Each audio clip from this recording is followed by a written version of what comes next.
A'udhu billahi minash shaitanir rajeem. Bismillahir rahmanir rahim. My dear viewers, listeners and students, I say you welcome and assalamu alaikum in the series of my lectures.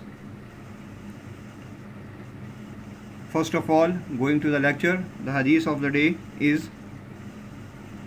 Allahumma inni a'udhu bika min munkaratil akhlaqi wal a'mali wal ahwa'i. اے اللہ میں تجھ سے بری عادتوں، برے کاموں اور بری خواہشوں سے پناہ مانگتا ہوں۔ ترمذی شریف کی یہ حدیث ہے اور یہ اس کو بطور دعا نبی پاک صلی اللہ علیہ وآلہ وسلم پڑھا بھی کرتے تھے۔ Dear viewers, our today's lecture is the continuation of our previous lecture which have been made on the jurisdiction which has been taken from the Code of Civil Procedure 1908. So this is the lecture 2 about the jurisdiction. Those who have not yet checked my lecture 1 about the jurisdiction, they should first check the lecture 1 about the jurisdiction. After listening the lecture number 1 of the jurisdiction, then you will be in a position to understand the matters of the jurisdiction better rather than to listen just lecture 2. And I will try my best to give the link of the lecture 1 in this lecture. So start the remaining part of the jurisdiction, and that is the personal jurisdiction. By virtue of the provisions of section 19 and section 20 of the CPC, a civil code has jurisdiction to entertain suits against a person residing, carrying on business, or personally working for the gain within its territorial limit. دفعہ 19 اور 20 مجموعہ دیوانی 1908 کے مطابق جو شخص کسی عدالت کی جغرافیائی حدود میں رہائش پذیر ہو، کاروبار چلا رہا ہو یا پھر کسی بھی قسم کے منافع حاصل کر رہا ہو، تو وہ اسی علاقے کی عدالت میں اپنا مقدمہ دائر کر سکتا ہے۔ تو یہ شخص سے مراد، پرسن سے مراد personal jurisdiction. Subject matter jurisdiction, it refers to the nature of the claim made and competency of the court to entertain a claim of such nature. کس نوعیت کا، کس طرز کا، کس حوالے سے، کس پوزیشن سے اور کس شے کے حوالے سے دعویٰ کیا جا رہا ہے، اس کو دیکھا جائے گا، اور پھر اس نوعیت سے عدالتوں کے دائرہ اختیار کو دیکھا جائے گا کہ کیا جس نوعیت کا یا جس حوالے سے دعویٰ کیا جا رہا ہے، یہ عدالت اس کو سننے کے لیے با اختیار ہے یا نہیں ہے۔ اگر ہے تو پھر اس سبجیکٹ میٹر پہ، اس معاملے پہ اس عدالت میں دعویٰ کیا جا سکتا ہے۔ عزیز طلبہ، میں نے کوشش کی ہے کہ میں جورسڈکشن کو ہر حوالے سے آپ کے لیے آسان کروں اور آپ کو سمجھانے کی کوشش کروں، لہٰذا اس کی جو ایکسپلینیشن ہے وہ ایکوٹی کی ایک میگزیم کے حوالے سے کرنے کی کوشش کرتے ہیں، اوبائی جس Abbey ریمیڈیم. Wherever there is a wrong, there is a remedy. It is a fundamental principle of law. Any person having a right has a corresponding remedy to institute suit in a court. یا where there is a right there is a remedy بھی کہا جاتا ہے. جب کبھی بھی کسی کا کوئی حق ہوتا ہے تو اس کے حوالے سے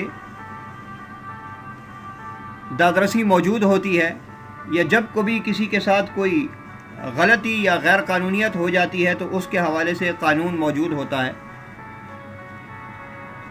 تو وہ قانون عدالتوں میں انٹرپریٹ کیا جاتا ہے.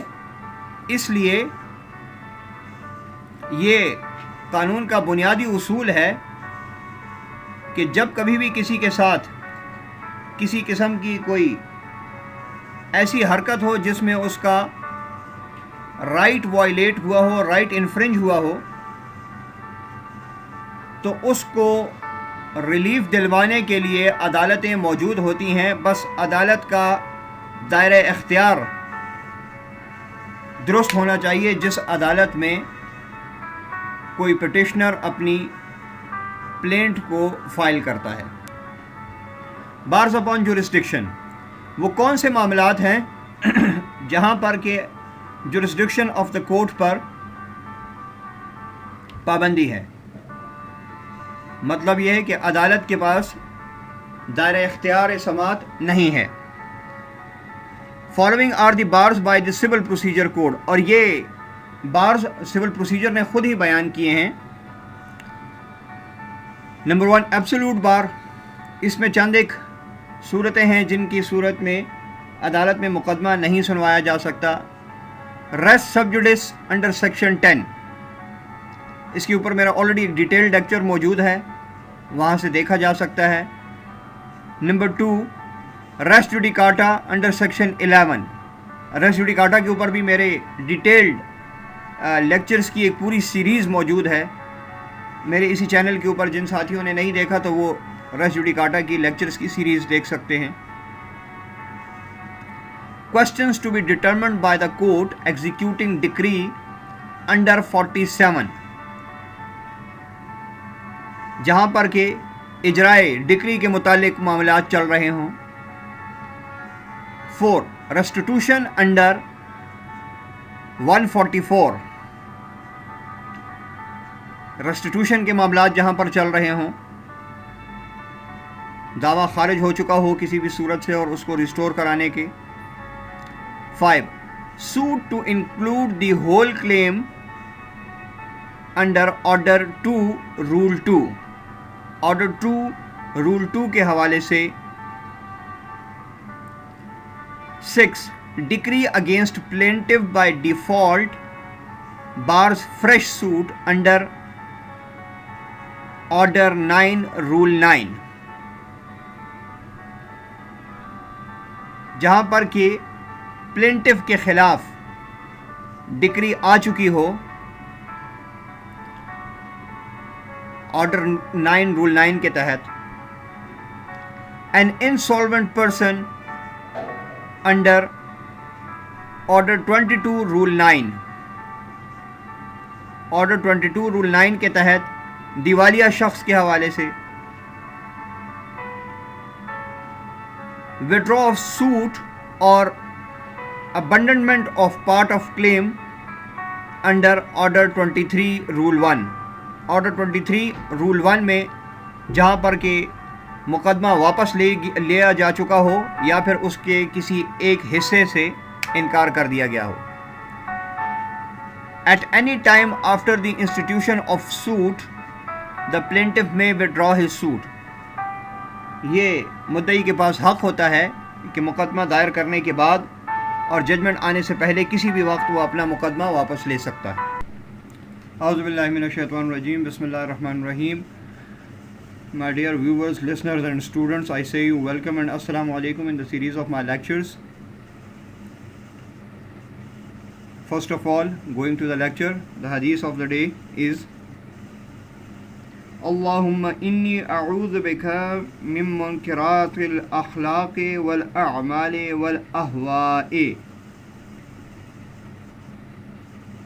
اے اللہ، میں تجھ سے بری عادتوں، برے کاموں اور بری خواہشوں سے پناہ مانگتا ہوں.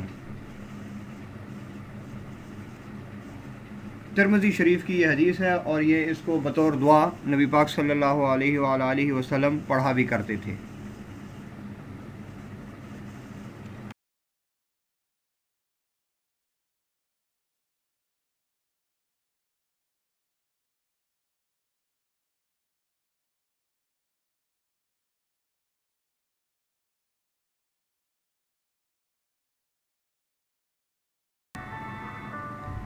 bars upon jurisdiction. Number 3, special bars. یہ اسپیشل قسم کے خصوصی قسم کی پابندیاں ہیں. Number 1, suit for the breach of trust under section 92. In case of any breach of an express or constructive trust created for the public purposes of a charitable or religious nature, a suit can be filed by the Advocate General or 2 or more persons having an interest in the trust and having obtained the consent in writing of the Advocate General. جیسے کہ آپ کو بتایا کہ یہ خاص قسم کی پابندیاں ہیں.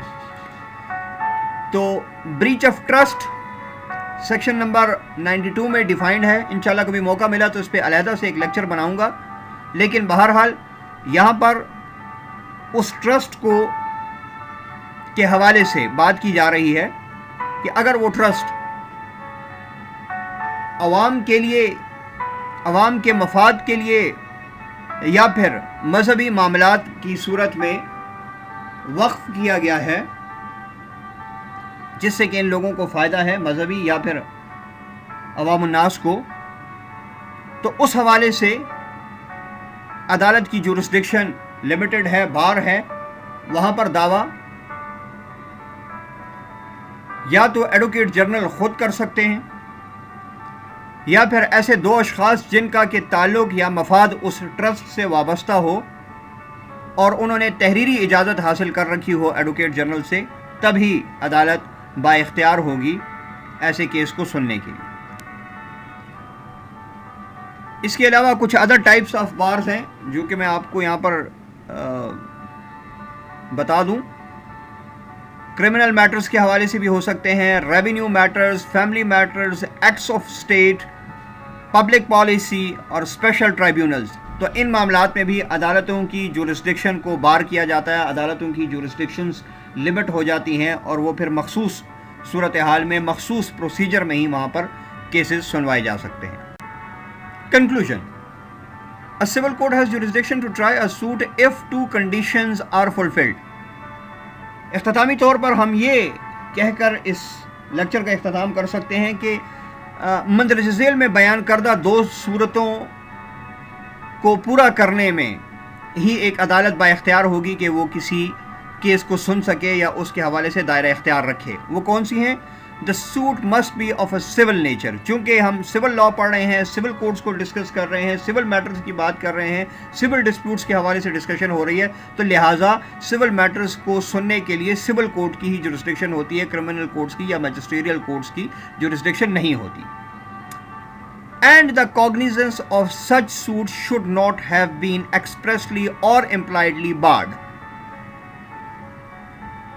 یوں تو یہ cognizance لفظ زیادہ تر کرمنل میٹرز میں استعمال ہوتا ہے، دست اندازی کو کہتے ہیں، لیکن یہاں پر cognizance سے مراد انٹرپریٹیشن اس کی جورسڈکشن بھی ہو سکتی ہے.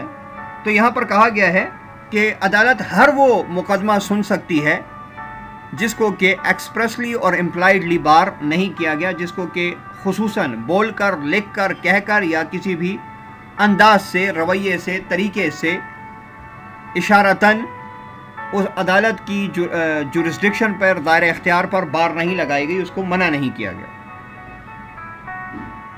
امید کرتا ہوں ڈیئر اسٹوڈنٹس کہ جورسڈکشن کے حوالے سے اب کوئی میٹر ایسا نہیں ہوگا جس کی آپ کو سمجھ نہ آئی ہو، یا جب بھی کبھی آپ کوئی ریلیونٹ سیکشن یا پروسیجر پڑھیں گے تو آپ کو جورسڈکشن کے حوالے سے مشکلات ہوں گی.